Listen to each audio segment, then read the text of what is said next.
So what we're making is abstract art, and we've looked at some abstract art this year, as well as, realistic art. But we've talked about expressing emotion, expressing energy. So this piece we looked at in the beginning of the year, back in September, by Thornton Dial, and we talked about the energy and like the anger expressed in his lines as he was reacting to September 11th. Um, we looked at Robert Delaney with these geometric paintings showing rhythm. Was a play with color as well, complementary colors next to each other. Here's another example of his, how those colors change, and the circles are all repeating, right? But they're varied, so they're changing size, they're changing color. We have areas that are thicker versus areas that are thinner, different values of the same color. It's like, yellow, with like a really pale yellow, with like a more like toned down yellow over here. His wife, Sonia, also sort of studied the idea of geometric shapes and color relationships.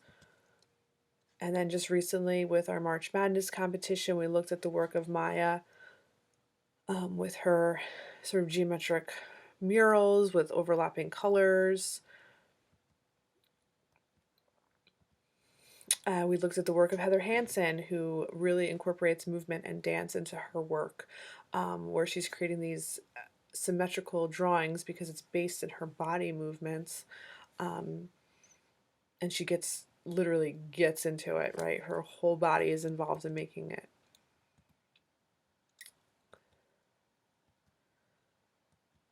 Okay. And then in comparison to Heather, we looked at Jackson Pollock's work, where it was also about the energy.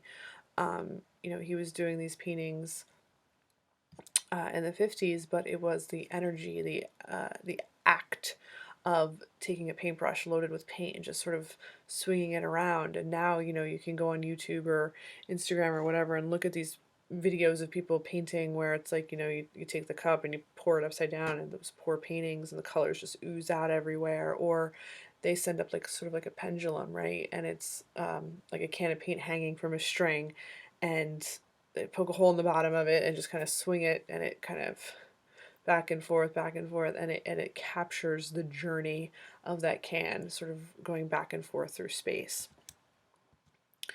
Um,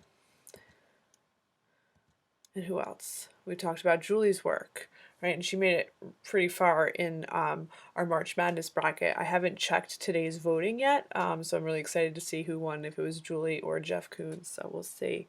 Like her pieces were inspired by architecture and maps, right? But we sort of lose that in her work because of the way she abstracts it. But again, in her work, we're seeing a repetition of certain shapes. Here we see these like yellow arches coming through space. This orange sort of almost looks like an orbit, right? Like the rings of Saturn. But there's enough unity based on how she's using color throughout. She has little pops of orange throughout. She has yellow repeated throughout. That creates the unity in the piece, but there's variation, there's movement, there's rhythm, all of those things that make an interesting piece of artwork.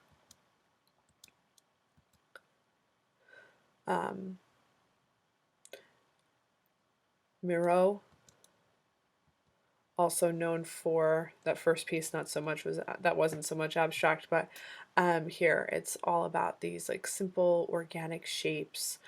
He's limiting his color palette here to sort of, it's really just powerful reds and yellows against a neutral background, and that contrast of black and white. And you might be able to like see sort of shapes there, right? Like, oh, that might look like that game you play when you're looking at the clouds and what do you see in the clouds? You can definitely do that with his work.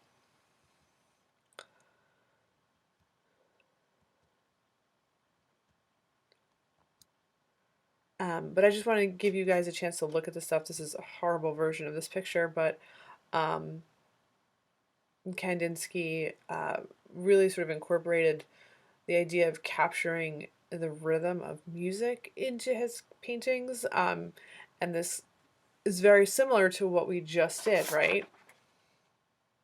Okay, we have lines, we have geometric shapes, we have circles, we have, half circles and curves and arcs and whatnot. And then it's like certain areas are colored in certain ways. So this is basically what we're doing. Um, Another version, another one of his paintings, a little bit more loose, more organic shapes. Mondrian, the typical paintings are, the black grid lines, sticks to just primary colors. Okay. Um, so these are all things to think about as you're working on this project. Okay, so just to review what we're doing, this week we are working on collecting the data of our week. What did we do? How many times did we do it? What did we feel? How many times did we feel that way? Um, and the idea is that you're just taking a moment to observe, sort of step outside of yourself and be like, what am I doing? Like, how many times, did I wash my hands this week? How many hours did I spend on Netflix or talking to my friends on video chats or whatever it is, okay? Um, so for that component, the data collection, if you guys scroll down to the second page, just tally marks is all you need. Like, it does not need to be any more complicated than that. Like, this is what mine looks like. Okay. A couple times I was like, oh, actually, I went outside for a walk twice in one day, you know. Um, Thinking about how many people you video chatted with, how many hours you spent on social media, how many days did you just stay inside. We've had a couple, last week we had a couple days that were kind of gross and cold and rainy, so yeah, I stayed inside. Go count the rolls of toilet paper you have in your house right now. That's it. um, I know for me, the amount of times I've been missing art class is like meh, a million, but that's okay. So you're just gonna keep tally marks. It doesn't even have to be on this piece of paper. It can be on any kind of paper. Just write down these headings. And if something here really you're like, that's lame and does not apply to me at all, don't worry about it then. Get rid of it. You don't have to include it. It's fine. Um,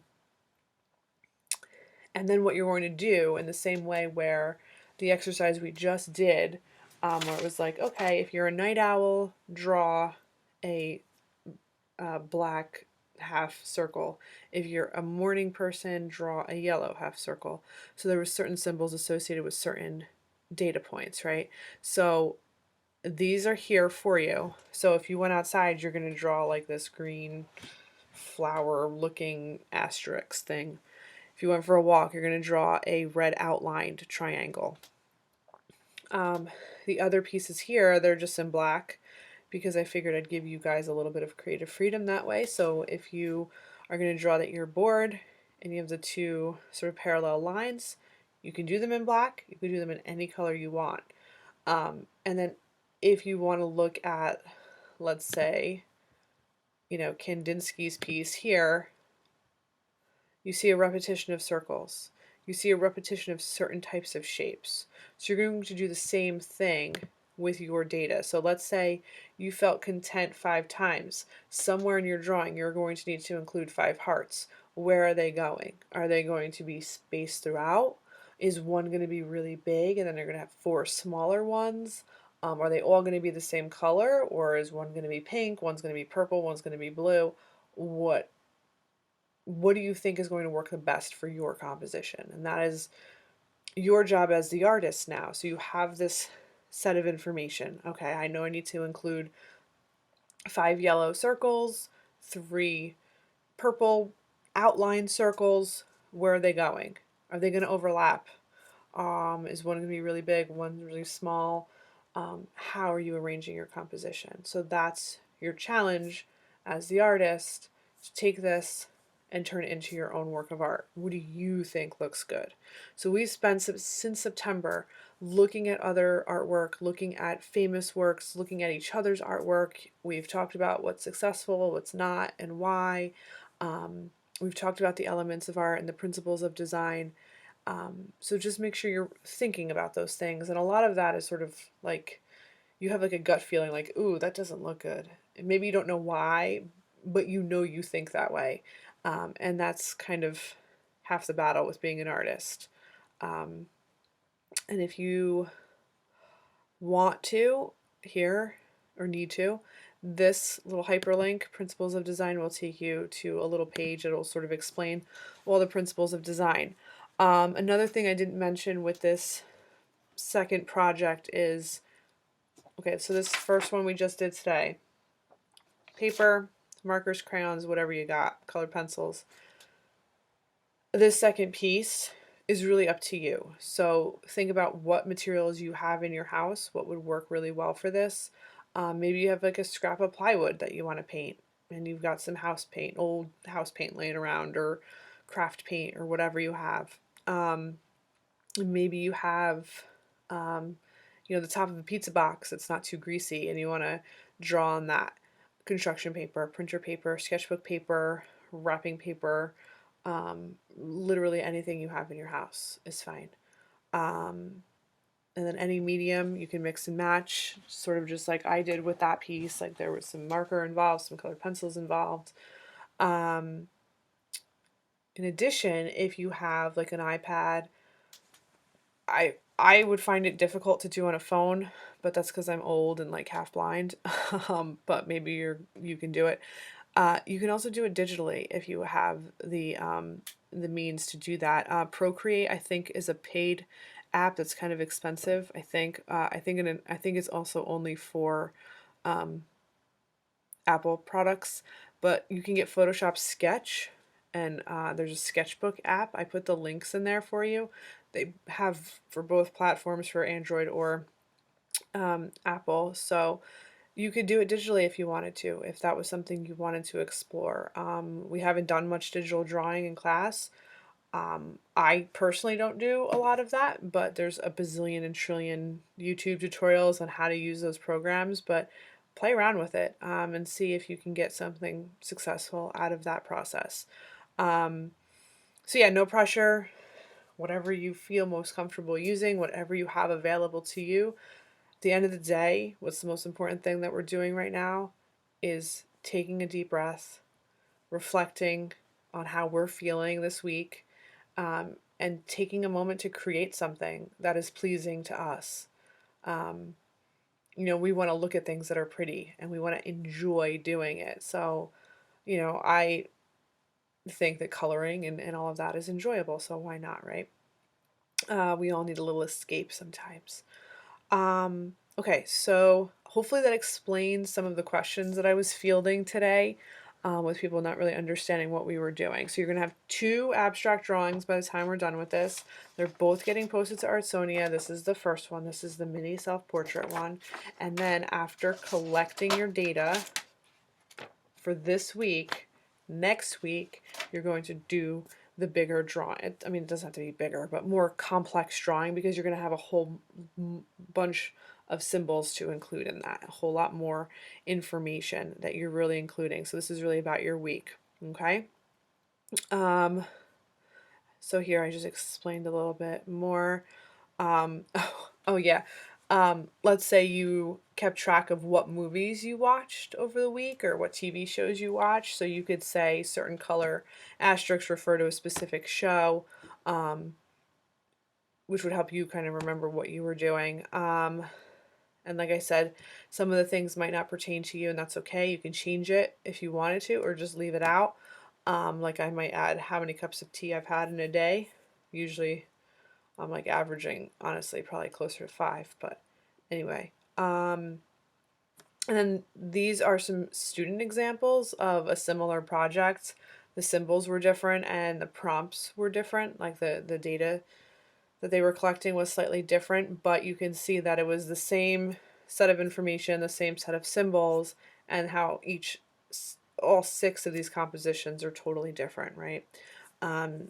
This person did it on black construction paper.